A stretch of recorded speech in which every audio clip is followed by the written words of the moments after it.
Okay, this is Family Karma Part 2. Um, I'm going to talk about some really tough topics here. So I'm going to give you some extreme trigger warning, just like the previous video. Do not listen to this around children. I'm serious, do not. This is some really dark stuff. It is connected to the Epstein files, very similar topics, okay? So, but these things need to be talked about. And so I want to give people tools to navigate through this so they don't have to prolong their suffering. Okay. Um, this has happened to me, and I know of it happening at least to uh probably 5 or 6 seers that I know. If you are a child of incest, if your father, uncle, brother, um, basically, if your family had committed incest upon you as a seer, and you had these like very strong, confusing boundaries about what is sexual and what is appropriate, most likely you had experienced incest in a past life.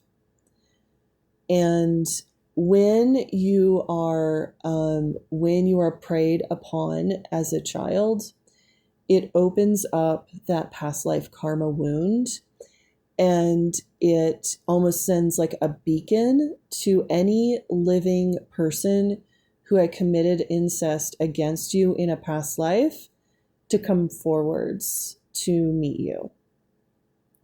And that's really, really disturbing because it could be your spouse, your boyfriend, your girlfriend, your partner. It could be somebody who's close to your best friend or whatever. And there's some blurring of acceptable sexuality and non-acceptable. Consent is a gray line with them. There's a lot of ambiguity about, you feel this draw to them, and you find yourself breaking your own rules around them. And I want to say, for any victim of incest, like, my heart goes out to you. I was in therapy for 12, 15 years for this. It is something that you deal with every day. It is something that it never goes away, because especially if it is before you're 7, because before you're 7, your brain is forming, and these are your unconscious actions that form before the age of 7. So you will be unconsciously drawn to people who will break your boundaries. It is a part of the training, and it is a part of the hard task that you have in this lifetime to heal. You can heal it. You can heal it by every day being diligent of understanding that you have a boundary issue, you have a consent issue. This was trained into you. You were trained to be hyper obedient, hyper vigilant to other people's needs, and also to be submissive when somebody pushes your boundaries. You just cave in. And so you first need to get over the guilt. There is so much, like, please get a therapist. Like, I had an amazing Jungian therapist that helped me understand subconscious and unconscious programming and how to become aware of it every day. The more you become aware of it, the more you can begin to heal it and reclaim who you actually are.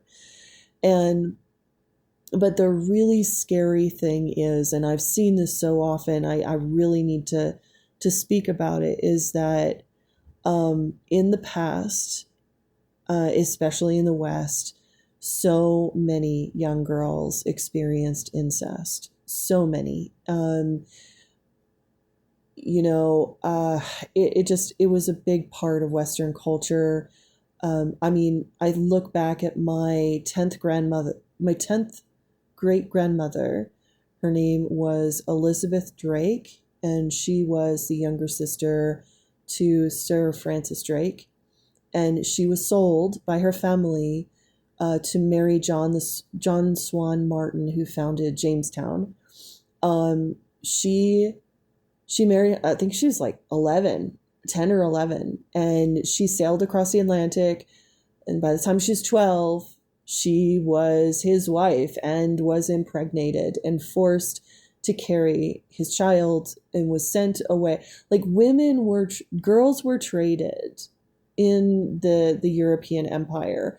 And so the thing is, this is in our past lives, and this is something that we need to heal. And so what I have found in my life and in the women that I know who are working on healing this wound is that, number one, just because a man is close to you, has proximity, even if you're attracted to him, he does not own you.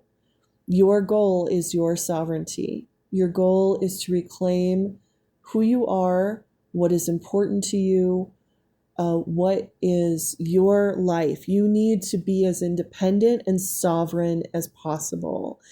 And I honestly think that a lot of women who are checking out from dating and marriage right now are probably working on healing that wound. I know that's what I'm doing right now. I'm healing that wound. And it takes a long time. It really does. And there's a lot of shame, there's a lot of guilt around this, but the karma can be healed. But your goal as a woman is to reclaim your sovereignty. And I will say that if you reach out to anyone of the gods or of the higher beings that are above this planet, that are in the higher dimensions, even beyond our gods, because our gods only really exist until like what's called the eighth sphere, and I can talk about that later. But yeah, like all human divinity is pretty much like eighth or ninth sphere. But there are beings of pure, unlimited, unconditional love and light that exist further beyond our gods.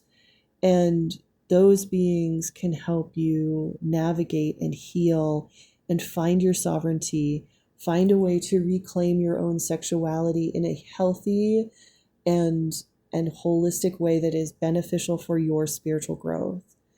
And that may mean being celibate and single for a while, not as a punishment, but as an act of self-care and love.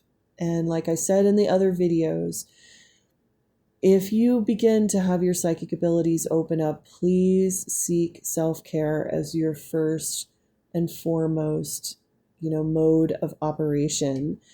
A lot of, and this is another thing, is if you are psychic and you're out on social media, you need to be very careful about anyone who approaches you online. And it's just because there are a lot of people who have an instinct to prey on women who are psychic, and men too. They know this. People know this. It's part of sort of like human consciousness that we are very aggressive and predatory, but we're also prey. We're both. One of the first gods that I ever worked with was the ancient Gaulish god called Hern or Cernunnos, and he's the god of prey and predator, of understanding that humanity is both. And we need to understand that it's in us and it's in others. So you need to always understand that everyone who comes to you is both prey and predator, and you need to figure out which is approaching you.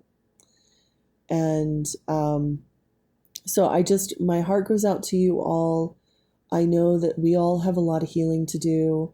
I just wanted to make these couple videos to help people if they are beginning to have past life visions, especially with the whole Epstein thing. It might be bringing a lot of stuff up, not only from this lifetime, but past lifetimes. And these are some of the ways that it helped me heal. So I just want to send you all lots of love and blessings. Please take care.